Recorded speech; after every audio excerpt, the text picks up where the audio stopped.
कभी आपने भीड़ में खड़े होकर खुद से पूछा है कि मैं कौन हूं, क्यों मुझे शांति अच्छी लगती है और दूसरों को शोर? क्यों कुछ लोग बातों की बारिश में भी खिलखिलाते हैं और कुछ चुपचाप अपनी किताबों में खो जाते हैं? शायद ये सवाल कभी ना कभी आपके मन में भी आया होगा कि क्या मैं इंट्रोवर्ट हूं या एक्सट्रोवर्ट हूं या फिर कुछ और। हेलो हाय, आप सुन रहे हैं सुनो जिंदगी का बुधवार का सेगमेंट।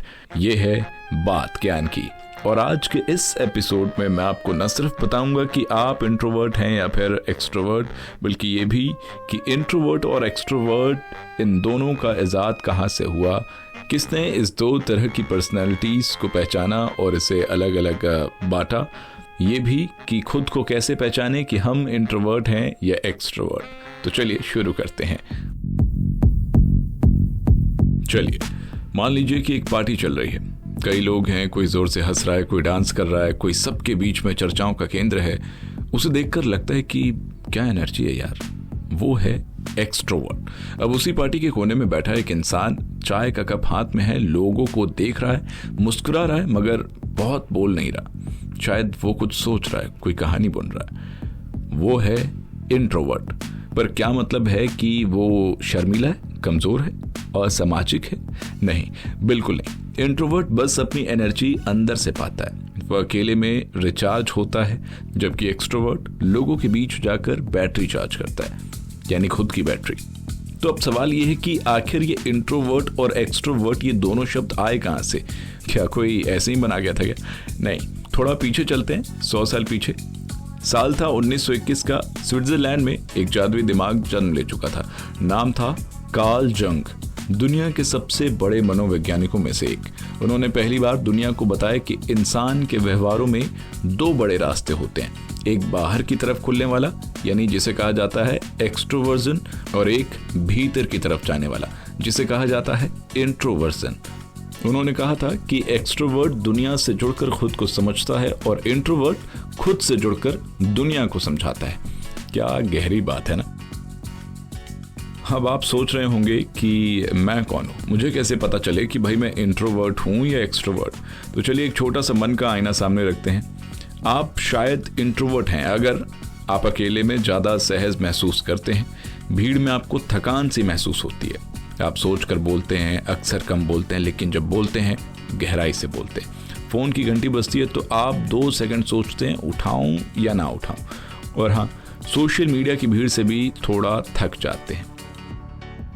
अब जानिए, आप शायद एक्सट्रोवर्ट हैं अगर आप ग्रुप में खिल उठते हैं, बातें करते करते दिन बीत जाए तो भी थकते नहीं, अकेले रहने का ख्याल ही बोर कर देता है, आप फैसले झट से ले लेते हैं, और जब चुप्पी होती है तो बेचैनी भी होती है। पर अगर कभी आप इंट्रोवर्ट लगते हैं और कभी एक्सट्रोवर्ट, तो क्या आप कंफ्यूज्ड हैं? नहीं, ऐसा नहीं है। इसका भी एक अलग से टर्म दिया गया है। ऐसे पर्सनैलिटीज के लोगों को कहा जाता है एम्बीवर्ट। अब एम्बीवर्ट क्या है? क्या ये कोई बीच का रास्ता है? हाँ, कुछ ऐसे ही समझ लीजिए। एम्बीवर्ट वो होते हैं जो मूड के हिसाब से बदल सकते हैं। कभी शोर अच्छा लगता है, कभी सन्नाटा, कभी गहरी बातें करना, तो कभी बस चुपचाप किसी के पास बैठना। एम्बीवर्ट का फायदा ये है कि वो खुद को हर माहौल में ढाल सकता है। अब इन्हीं पर्सनालिटीज को जानने के लिए एक टेस्ट होता है जिसे MBTI टेस्ट कहा जाता है, यानी एक आम भाषा में कहूँ तो मन का एक्सरे।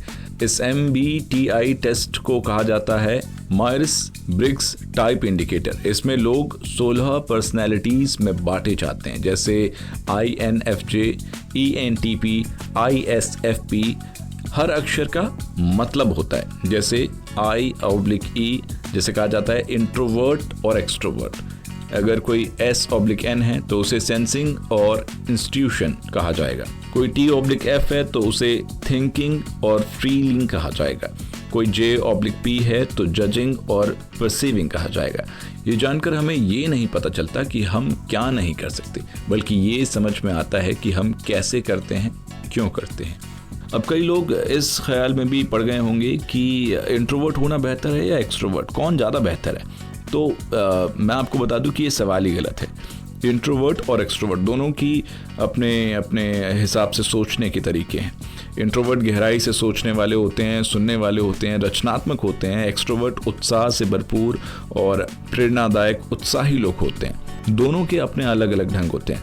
जैसे इंट्रोवर्ट जो होते हैं वो बातचीत में कम होते हैं लेकिन असरदार होते हैं, और एक्सट्रोवर्ट जो होते हैं वो हर किसी से खुलकर बात कर सकते हैं।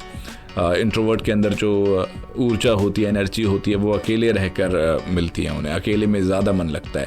और जो एक्सट्रोवर्ट होते हैं वो लोगों से मिलकर रिचार्ज होते हैं, उन्हें लोगों से मिलना, उनसे बातें करना, उनसे इंटरेक्ट करना ज़्यादा पसंद आता है। कुल मिला के दुनिया को दोनों की ज़रूरत है। इंट्रोवर्ट इतिहास लिखते हैं और एक्सट्रोवर्ट इतिहास सुनते हैं। अब अगर आपको मैं उदाहरण के तौर पर समझाऊं तो दुनिया के कई बड़े बड़े पर्सनैलिटीज़ इंट्रोवर्ट और एक्सट्रोवर्ट के तौर पर बांटे गए हैं। जैसे अब्राहम लिंकन यूएस के राष्ट्रपति इंट्रोवर्ट थे। अल्बर्ट आइंस्टीन दुनिया के सबसे मशहूर वैज्ञानिक इंट्रोवर्ट थे। उन्होंने एक बार कहा था कि silence is the greatest weapon of strength. और वहीं दूसरी तरफ Nelson Mandela, Martin Luther king, ये एक्सट्रोवर्ट्स थे। उन्होंने आवाज़ उठाई, दुनिया को झकझोरा। कुल मिला के खुद को समझना सबसे बड़ी आज़ादी है। आजकल दुनिया इंट्रोवर्ट से कहती है बोलो और आगे बढ़ो, और एक्सट्रोवर्ट से कहती है थोड़ा शांत हो जाओ भाई। पर सच्चाई ये है कि हर इंसान अपने तरीके से परिपूर्ण है, ज़रूरत सिर्फ समझने की है।